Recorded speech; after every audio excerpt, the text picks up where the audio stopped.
I'll just quickly run through the schedule for the day. I request all the brothers to have a look.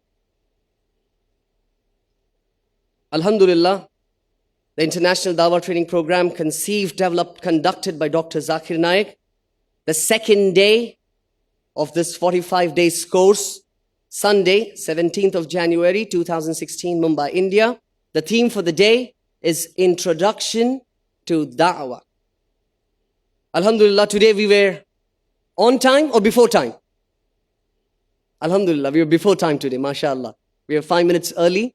So Alhamdulillah, I pray to Allah that this good trend continues for the rest of the days, inshallah.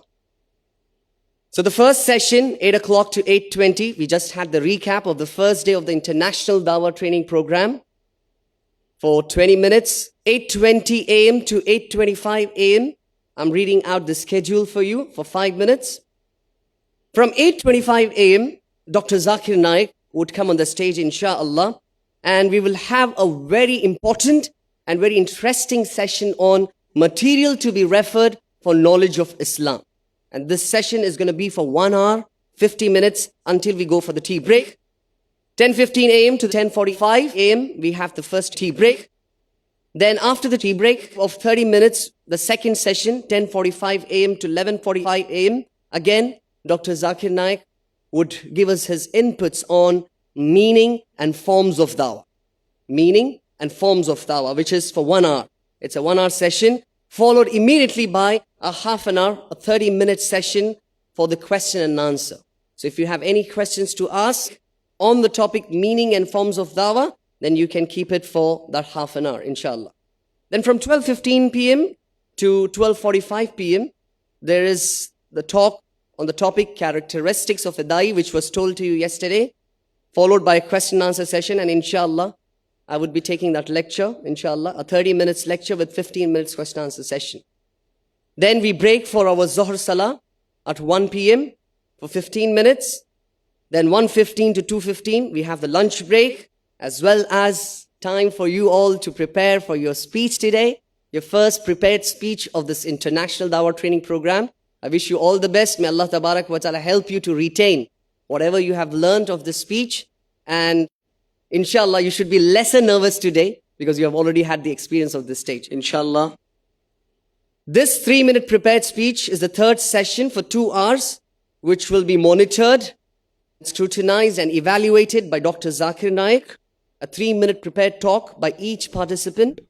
This will be for 2 hours. And then we will break at 4:15 p.m. to 4:30 p.m. for the Asr Salah. Then 4:30 p.m. to 5 p.m. we have the tea break along with the reality TV show, inshallah, which we will inshallah discuss in the next time in the recap. And we have in the fourth session, 5 p.m. to 5:15 p.m., a 15-minute short session on what are the techniques of giving references from the Quran. Many people think that, how does Dr. Zakir Naik come up with such references? Is it a human brain or computer? So inshallah, you would know today in the evening, what is it all about? 5:15 p.m. to 6 p.m., we have the cross-checking of the names with meanings of only the first 25 surahs of the Quran, which we believe, inshallah, every one of you is thoroughly prepared. And inshallah, let's see who's going to be the best. And this is going to be taken by Dr. Zakir Naik for 45 minutes. And lastly, we have at 6 p.m. to 6:30 p.m. a revision of the Quranic verses with translation, helpful for dawah. So with translation clearly suggests that you should also know the Arabic part of it, inshallah. So that would be taken by me, inshallah, for 30 minutes.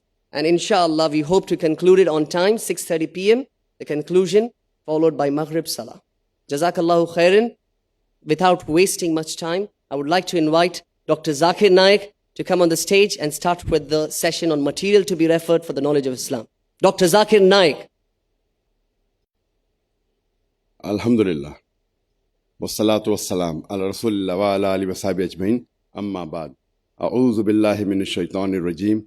Bismillahir rahmanir rahim. Rabbi zidni ilma. Rabbi shali sadri. Wassir li amri. Wahlul 'uqdat min lisani yafqahu qawli. I welcome all of you with Islamic greetings. Assalamu alaikum wa rahmatullahi wa barakatuh. May peace, mercy and blessings of Allah subhanahu wa ta'ala be on all of you. Now,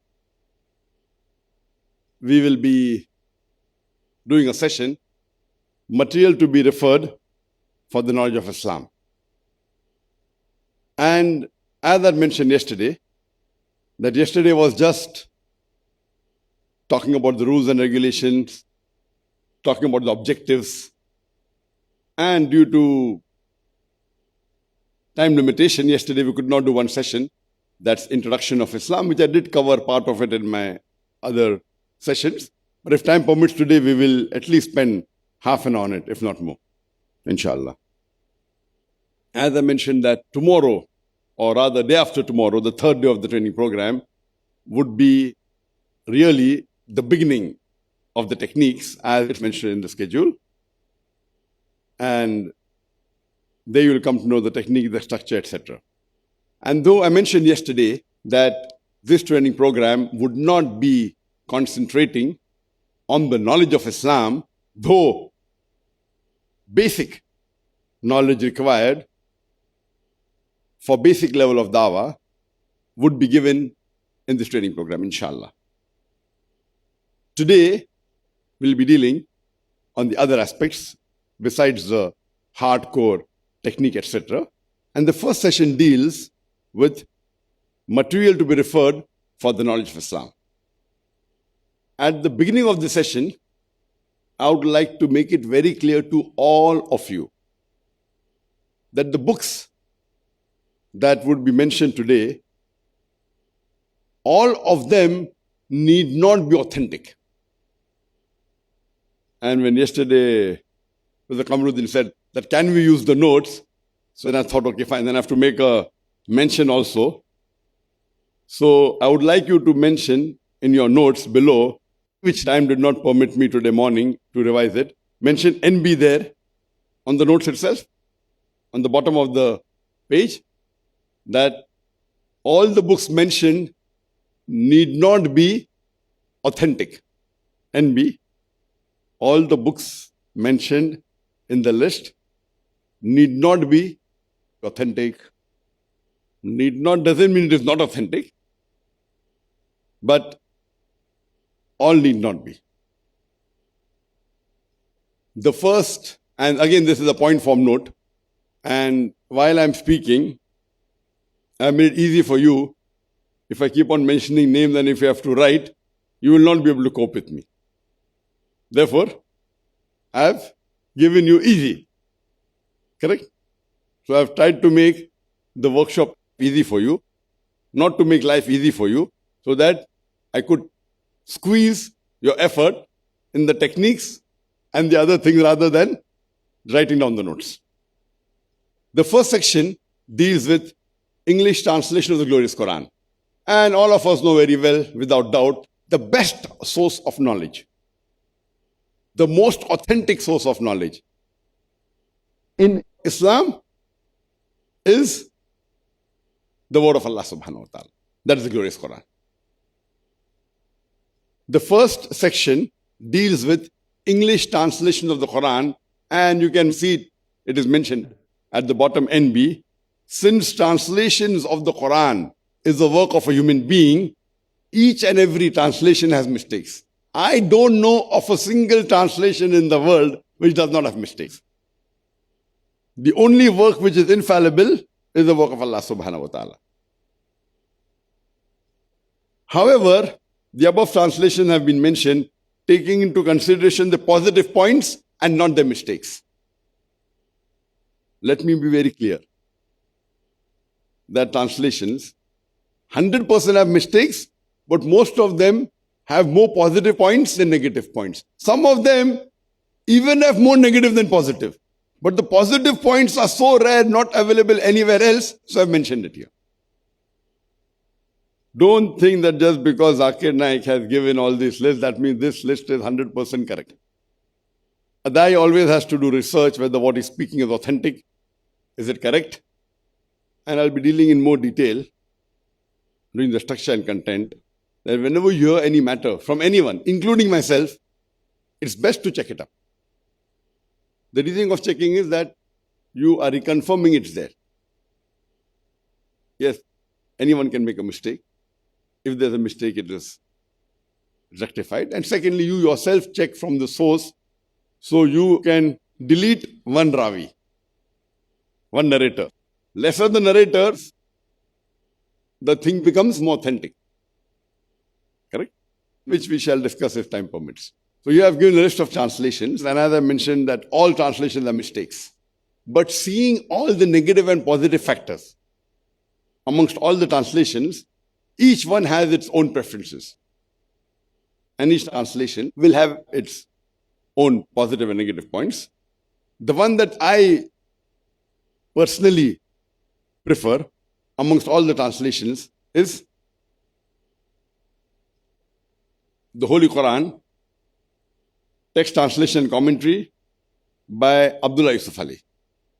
And I'm aware that there are many errors in it. And if you try and do a research, you will find many people who have pointed out mistakes. Point number one, anything which is famous or any personality which is famous, irrespective which field he belongs to, you will find that people try to take out mistakes. It may be right, it may be wrong. Why? If you take out mistakes in a very famous book or about a very famous personality, they think, okay, they get famous. That's one of the reasons. Sometimes it may be that because he's famous, we don't want wrong things to be promoted, so they start splitting hairs. So many a times you find anything which is very popular, people try and scrutinize it with a microscope, and every human being has got mistakes. So if you look under the microscope, there is no human being who's free from error. So because Abdullah Yusuf Ali is the most popular amongst all the English translations, until recently, in the past 10-15 years, many and several new translations have come out.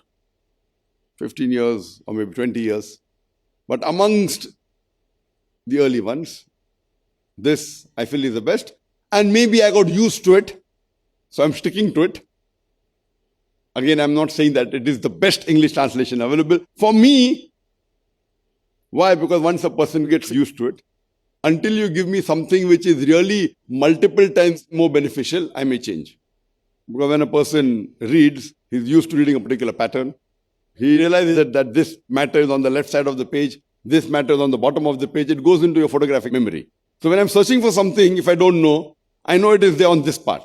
So if I change, unless there is something really more beneficial, multiple times more, I will change.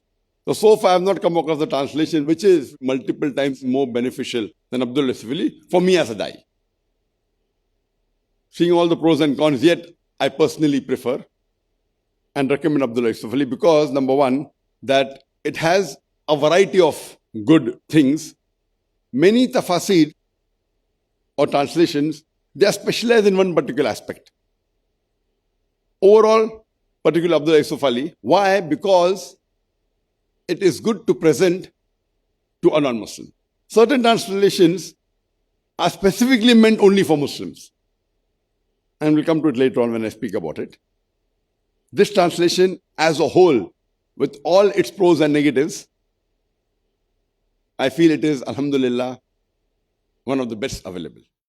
La ilaha illallah, la ilaha illallah, Muhammadun Rasulullah, Muhammadun Rasulullah.